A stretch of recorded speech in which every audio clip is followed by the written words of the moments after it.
시청자 여러분 안녕하십니까? DOA 뉴스투데이 시작합니다. 미국 민주당 하원 의원들이 미한동맹 70주년을 기념하는 포럼에서 미국이 중국과 경쟁하면서 한국에 큰 부담을 주고 있다는 사실을 미국이 이해할 필요가 있다고 지적했습니다. 또 우크라이나 사태는 한국에도 남의 일이 아니라면서 한국이 역할을 확대하고 중국의 경제적 강압 행위에 미한동맹이 맞서야 한다고 강조했습니다. 첫 소식 박형주 기자가 보도합니다. 워싱턴 민간연구소인 윌슨 센터가 22일 미한동맹 70주년을 평가하고 전망하는 토론회를 열었습니다. 이날 기조의 연설에 나선 민주당의 마크 다카노 하원 의원은 미국이 중국과 경쟁하는 과정에서 한국은 중국에 경제적으로 의존할 수밖에 없는 탓에 큰 부담이 된다는 사실을 미국이 더 이해해야 할 필요가 있다고 지적했습니다. 이어 중국의 영향력 확대는 미한동맹에 영향을 주고 있으며 한국은 중국과의 근접성 때문에 엄청난 압박을 받고 있다고 밝혔습니다. While the United States views China as a strategic competitor, the ROC, has no choice but to hold a more nuanced view, with China being South Korea's largest trading partner. 다카노 의원은 한국 국내 정치적 요인도 미한 관계의 변수로 지목하면서 협력적 한일 관계에 대한 윤석열 대통령의 접근에 박수를 보내지만 한국 내 정치적 상황을 고려할 때 미국이 보고 싶은 것만 보지 않도록 주의해야 한다고 말했습니다. 또 강력한 한일 관계가 미국의 영내 성공의 핵심적인 만큼 미국은 한국과 일본의 동맹의 중요성과 필요성을 상기시켜야 한다고 강조했습니다. 이날 토론회에 참석한 민주당의 아미베라 의원은 미국과 한국이 중국의 경제적 강압 행위에 공동 대응해야 한다면서 중국이 이번엔 미국 반도체 회사 마이크론을 겨냥했지만 다음엔 한국 기업이 표적이 될 수 있다고 지적했습니다. The Koreans have first-hand experience post that deployment, as do the Japanese in prior years. So I think the economic alliance and the economic partnership is going to be as equally important as the security alliance and security partnership. 윌슨 센터의 수미테리 아시아 프로그램 국장은 국제적 현안에 한국의 역할 확대를 강조했는데 특히 우크라이나 사태는 한국에도 더는 남의 일이 아니라고 밝혔습니다. I feel truly that this is a direct consequence to South Korea. Just look at the situation of nuclear-armed country invading non-nuclear neighbor. After Ukraine gave up nuclear weapons in 1994, the same year that North Koreans first signed the Great Framework. 이런 가운데 한국의 김태호 국회 외교통일위원회 위원장은 이날 축사에서 자유와 인권과 같은 보편적 가치가 국가 간 협력의 핵심 축을 이뤄야 한다면서 유사한 입장을 가진 국가들의 동맹이 우리 미래의 기반을 형성해야 한다고 밝혔습니다. VOA 뉴스 박형주입니다. 미국 하원 군사위원회가 15시간 동안의 논의 끝에 20일 새벽 전체 회의에서 2024 회기연도 국방정책 방향과 예산을 설정하는 국방수권법안을 의결했습니다.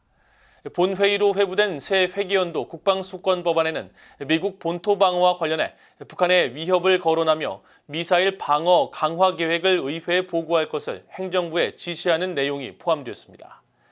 특히 지난 3월 8일 청문회에서 글렌 베너크 미국 북부사령관이 북한의 제한적인 대륙간 탄도미사일 ICBM 공격으로부터 본토를 방어할 능력은 여전히 자신하면서도 미국의 미래 역량에 대해서는 우려한 점을 강조했습니다.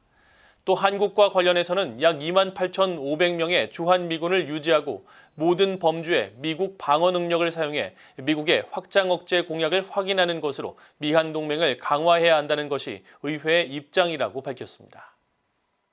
미치 매코넬 미국 상원 공화당 대표가 중국과 북한의 위협을 지목하며 인도태평양 영내 효과적인 억지력을 유지해야 한다고 밝혔습니다.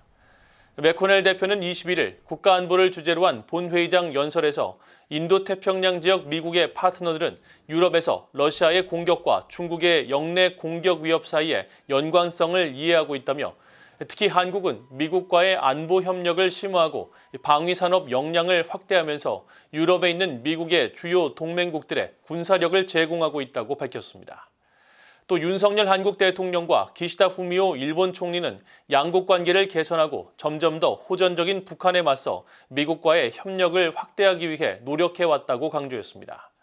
맥코넬 대표는 이어 미국과 파트너 국가들이 공동의 위협에 직면한 것은 인도태평양 지역에서 효과적인 억지력 유지에 필요한 국방산업기지를 성장시킬 수 있는 기회라고도 밝혔습니다.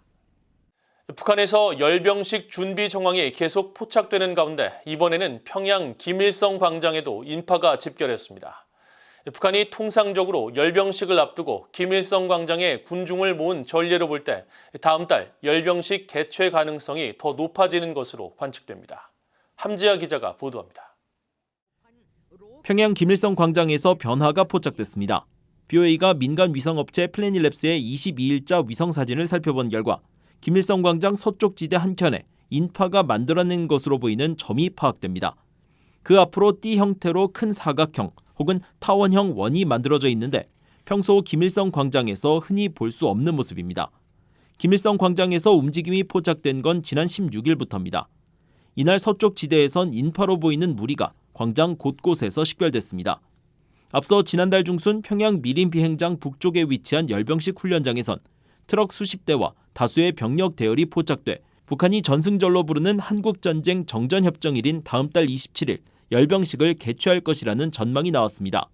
북한은 열병식 약 2달 전부터 훈련장에 병력과 차량을 집결시키고 약 한 달을 앞둔 시점부터는 김일성 광장에서 별도의 훈련을 하는 양상을 보여왔습니다. 이번에 김일성 광장에서 포착된 인파도 전승절을 약 한 달 앞둔 시점에 포착됐다는 점에서 다음 달 열병식을 위한 인력 동원인 것으로 추정됩니다. 현재 김일성 광장의 인파는 열병식 준비 초기 단계의 움직임만을 보이고 있는데 일반적으로 북한은 열병식 날짜가 가까워지면서 주말마다 대규모 인파를 김일성 광장에 동원합니다. 특히 열병식을 약 2주 앞둔 시점부터는 이들 인파가 빨간색 꽃을 흔들면서 이 일대를 붉게 물들이곤 합니다. 때로는 열병식 연습이 본격화되는 과정에서 대형 글자나 인공기를 형상화한 카드 섹션도 인공위성에 포착됩니다. 북한이 다음 달 전승절 열병식을 개최할 것이란 정황은 다른 위성사진 자료를 통해서도 파악됩니다. 앞서 북한 전문 매체 NK뉴스는 열병식 훈련장의 서쪽 공터에서 병사들이 만들어낸 70전승이라는 대형 문구를 포착해 보도했습니다. 올해가 정전협정, 즉 북한이 주장하는 전승절 70주년인 만큼 이와 관련된 문구를 만드는 연습을 한 것으로 관측됩니다. 일반적으로 북한은 5년, 10년 단위의 기념일에 열병식 등 대형 행사를 개최해왔는데 올해는 전승절 70주년과 별도로 정권 수립 75주년입니다. 북한은 올해 2월 인민군 창건일 75주년을 맞아 개최한 심야 열병식을 통해 고체 연료 대륙간 탄도미사일 ICBM과 또 다른 ICBM인 화성 17형, 순항미사일과 초대형 방사포 그리고 전술핵 운용 부대도 처음 공개했습니다. BOE 뉴스 함지아입니다. 지난 2월 북한과 중국 사이에 유엔 안보리가 거래를 금지한 금수품 거래가 드러난 가운데 중국이 지난달에도 금수품을 북한에 수출한 것으로 파악됐습니다.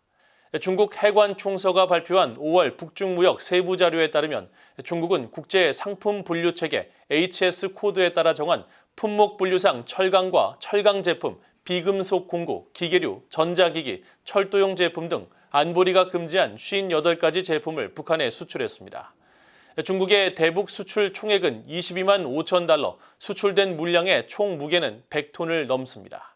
앞서 유엔 안보리는 지난 2017년 화성 15호 발사에 따른 결의 23975를 채택하면서 처음으로 HS 코드를 통해 북한과 거래가 금지되는 품목을 명시했습니다. 올해 한국과 수교 50주년을 맞는 인도네시아가 북한의 이딴 도발과 관련해 한반도 비핵화의 중요성을 강조하고 한반도 안보에 기여하겠다는 뜻을 밝혔습니다. 인도네시아 외무부 대변인은 21일 북한의 최근 위성 발사 등 전례 없는 도발에 대한 BOA의 논평 요청에 한반도의 안보 상황을 악화시킬 수 있는 행동을 막아야 한다면서 모든 관련국이 대화를 통해 완전하고 검증 가능하며 불가역적이고 평화적인 비핵화를 달성하는 데 우선순위를 두는 것이 중요하다고 밝혔습니다.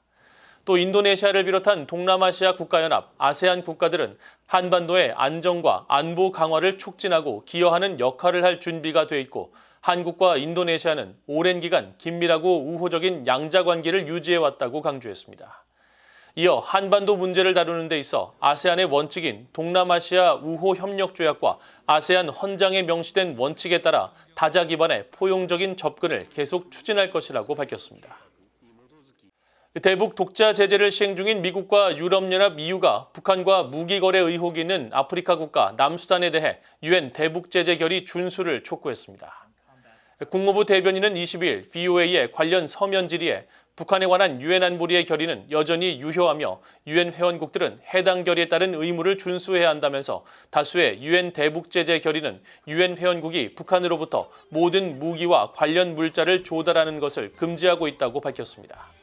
이어 현재 미국이 시행 중인 대북 독자 제재는 국제 평화와 안보를 위협하는 북한의 불법적인 대량 살상 무기와 탄도미사일 프로그램에 대한 자금 지원과 개발을 계속하는 북한의 능력을 제한하기 위해 시행하고 있다면서 관련 제재 준수의 중요성을 강조했습니다.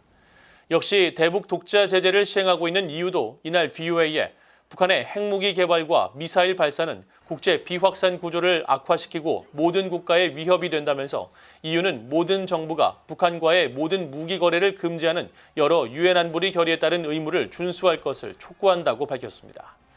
앞서 남수단은 지난 4월부터 벌어진 정부군과 군사조직 간 유혈 분쟁에서 북한제 포탄과 다연장 로켓포 등이 사용됐다는 의혹이 제기돼 왔으며 살바키르 마야르디트 남수단 대통령은 북한과의 협력을 통한 쌍무적 친선 관계를 희망했다고 조선중앙통신이 19일 보도했습니다. 4개국 시민사회 단체들이 한국전쟁 정전협정 70주년을 앞두고 한국 대통령과 유럽연합 집행위원장에게 공개 서한을 보내 한국군 포로와 납북자, 탈북민 문제 등에 대한 해결 노력을 강화해 줄 것을 요청했습니다.